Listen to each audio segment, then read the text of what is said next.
Halo semua, ketemu lagi sama aku Luna. Selamat datang di channel Ngomongin Uang. Tahun 2025 ini adalah tahun yang sangat berat buat masyarakat Indonesia. Ini adalah tahun dimana semua bibit-bibit masalah yang selama ini terpendam perlahan terbuka satu persatu. Mulai dari korupsi yang sudah mengakar puluhan tahun di setiap lapisan birokrasi pemerintah, sistem pendidikan yang gak mampu beradaptasi sama tantangan global dan dunia modern saat ini, tidak adanya kepastian hukum yang akhirnya bikin investor dan pebisnis kehilangan kepercayaan, daya beli masyarakat yang terus merosot akibat pembiaran aksi sindikat judi online dan pinjol ilegal, dan puncaknya, kegagalan negara dalam menyediakan lapangan kerja formal buat jutaan angkatan kerja yang terus bertambah tiap tahun. Di tengah situasi seperti ini, aku paham banget, banyak dari masyarakat yang ngerasa putus asa. Rasanya kayak nggak ada peluang lagi buat bisa bertahan. Kerja sebagai profesional terancam PHK.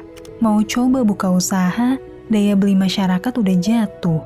Bahkan jadi ASN atau PNS sekalipun bisa terdampak efisiensi anggaran. Semuanya terasa serba salah. Tapi meskipun sulit, kita harus cari cara buat bertahan.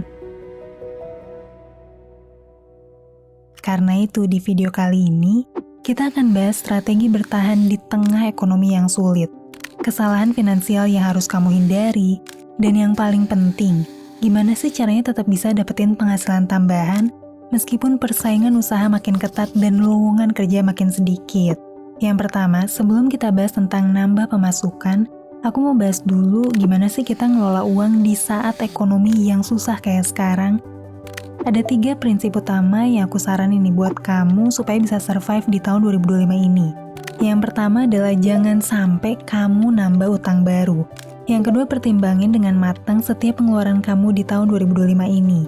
Dan yang ketiga, jangan ngambil risiko keuangan yang berpotensi bikin keuangan kamu jadi terpuruk. Aku tahu banget, banyak masyarakat Indonesia yang terjebak dalam utang, pinjaman online, pay later, cicilan konsumtif. Awalnya kebiasaan utang ini terasa membantu ya. Pengen beli sesuatu, bayarnya bisa nanti aja. Tapi lama-lama, kebiasaan ini jadi ketergantungan. Dan begitu kita masuk ke lingkaran utang, hidup kita tuh bakalan stuck. Keuangan kita nggak bakalan bisa berkembang. Dulu mungkin kita masih bisa bebas belanja dengan pay later tanpa mikir panjang. Tapi sekarang di tahun 2025 ini, ketika PHK bisa datang kapan aja, bisnis bisa goyah kapan aja, setiap rupiah harus punya tujuan. Terus dalam mengambil risiko keuangan, di situasi sulit dan penuh ketidakpastian ini, aku saranin kamu jangan ngambil keputusan yang berisiko besar. Jangan terburu-buru berinvestasi atau ngambil tawaran bisnis yang gak kamu pahami. Sekarang ini bukan waktunya buat spekulasi. Buat kamu yang punya pengalaman investasi dan ketahanan finansial yang kuat, mungkin kamu bisa ngelihat situasi ekonomi ini sebagai kesempatan ya buat mencari keuntungan jangka panjang. Tapi buat kamu yang ketahanan keuangannya masih ringkih, kamu yang belum punya dana darurat dan cuma bergantung sama satu sumber penghasilan, fokus buat bisa survive dulu. Pertimbangin pilihan aset yang lebih stabil dan liquid. Emas, reksadana pasar uang, atau reksadana pendapatan tetap. Ini bisa jadi pilihan yang bijaksana buat ngelokasin aset kamu di saat situasi yang sulit. Karena di saat seperti ini, yang bertahan bukan mereka yang nekat ngambil risiko terbesar, tapi mereka yang paling sadar, paling disiplin, dan paling bijak dalam mengelola uang. Nah, sekarang pertanyaannya, kalau kondisi ekonomi kayak gini, gimana ya caranya kita bisa nambah pemasukan? Karena tentunya bertahan, survive, dan berhemat aja tuh nggak cukup. Kalau pemasukan kita nggak bisa bertambah, dengan kenaikan harga dan penurunan nilai tukar rupiah yang makin anjlok, lama-lama daya beli kita bakalan tergerus juga.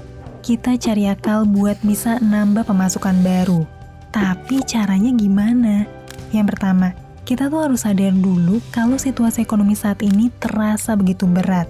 Karena ada perubahan iklim ekonomi yang bergeser sangat cepat dalam 5 tahun terakhir. Di mana sektor kerja formal yang tadinya bisa nopang banyak angkatan kerja, sekarang benar-benar udah nggak sanggup lagi buat nampung para pencari kerja. Korporasi besar, pabrik, perusahaan teknologi startup, Bahkan penerimaan ASN dan karyawan BUMN tuh nggak bisa lagi kita andelin sebagai tujuan berkarir kayak 5-10 tahun yang lalu.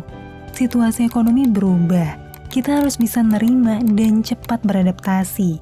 Dan ketika sektor-sektor formal udah nggak bisa diandelin lagi, mau nggak mau, kita harus cari peluang di sektor informal. Dan banyak orang mulai sadar, tren gig ekonomi berkembang pesat dan peluangnya masih terbuka lebar. Coba kamu bayangin deh, sekarang ada orang yang bisa ngasilin puluhan bahkan ratusan juta per bulan dari jualan live streaming. Hal yang mungkin gak pernah kita bayangin 3-5 tahun lalu. Ada yang sukses jualan produk digital, e-book, template desain, kursus online. Modalnya kecil tapi margin keuntungannya tinggi. Belum lagi mereka yang sukses jadi freelancer di platform global kayak Upwork dan Fiverr. Kerja sama klien dari luar negeri, dibayarnya pakai dolar, gak terikat sistem kerja konvensional. Tapi kalau peluangnya sebesar ini, kenapa dong masih banyak yang kesusahan cari penghasilan tambahan? Jawabannya karena tren ini tuh masih baru, dan banyak dari masyarakat yang belum update sama skill-skill digital yang diperluin buat nyambut kesempatan ini. Jujur aja, banyak banget yang suka DM ke Ngomo, "Kak, ada ide kerjaan tambahan nggak?"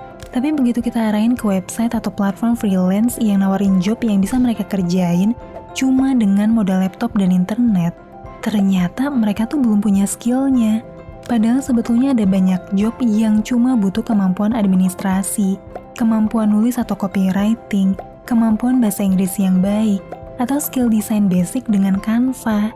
Tapi aku sadar ya, masih banyak masyarakat kita yang gak siap sama tren baru ini, masih gagap teknologi, belum familiar sama tools digital yang sebenarnya bisa bantuin mereka ngasilin uang tanpa kita harus berharap sama lowongan kerja formal. Tapi inilah saat kita harus bisa sadar dan menerima bahwa kita nggak bisa terus-terusan ngandelin cara lama buat nyari uang.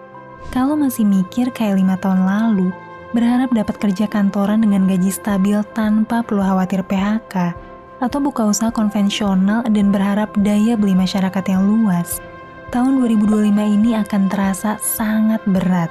Karena jujur aja, peluang yang masih cukup realistis dan bisa jadi alternatif buat banyak masyarakat saat ini adalah gig ekonomi atau digital ekonomi. Dan suka atau enggak, kalau mau bertahan, kita harus mau beradaptasi dan belajar.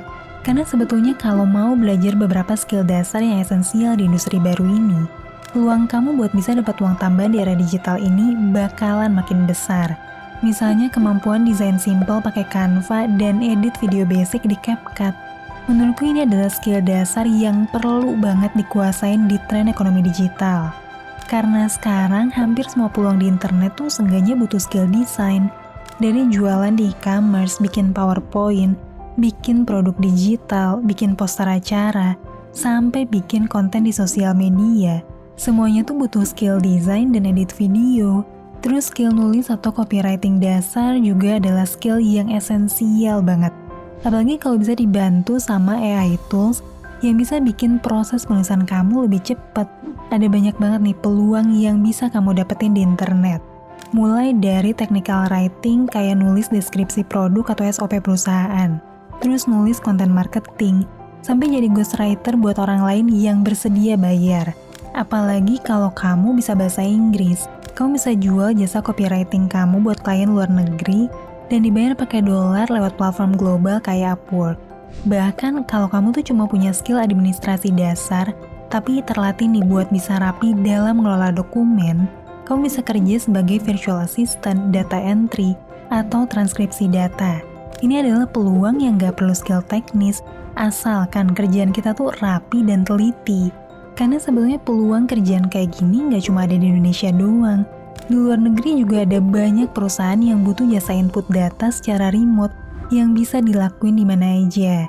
Dan buat mereka yang di luar negeri, bayaran dalam bentuk dolar itu tuh ya udah biasa. Tapi buat kita di Indonesia, bayaran mereka bisa ngalahin bayaran kerjaan kantoran. Kalau kamu udah makin jago skill desain, nulis, dan juga video editing, kamu bisa juga coba bikin e-book, jualan template Canva, preset Lightroom, atau mockup desain di Creative Market dan Etsy. Karena produk digital itu tuh nggak perlu modal produksi per unit, cuma butuh kreativitas kamu, keringat, dan waktu kamu. Artinya kamu cuma perlu capek satu kali aja pas bikin produknya, tapi hasil jualannya bisa kamu nikmati berkali-kali. Terus buat kamu yang jago ngomong atau punya skill presentasi, bisa coba pertimbangin ngisi live selling atau live streaming di TikTok Shop dan Shopee Live. Sekarang banyak banget nih affiliate marketer yang dapat penghasilan cuma dari live streaming jualan produk orang lain. Kamu nggak perlu stok barang, cukup jadi host yang bisa ngejelasin produk dengan baik dan punya kemampuan komunikasi persuasif dengan baik. Coba bayangin deh, dulu mereka yang jago jualan, itu tuh cuma bisa jadi sales door to door atau presentasi di toko fisik. Tapi sekarang, mereka bisa ditonton ribuan orang secara live dan closing jauh lebih banyak daripada cara lama. Itulah contoh di mana teknologi mengubah ekonomi, dan kitalah yang harus siap beradaptasi.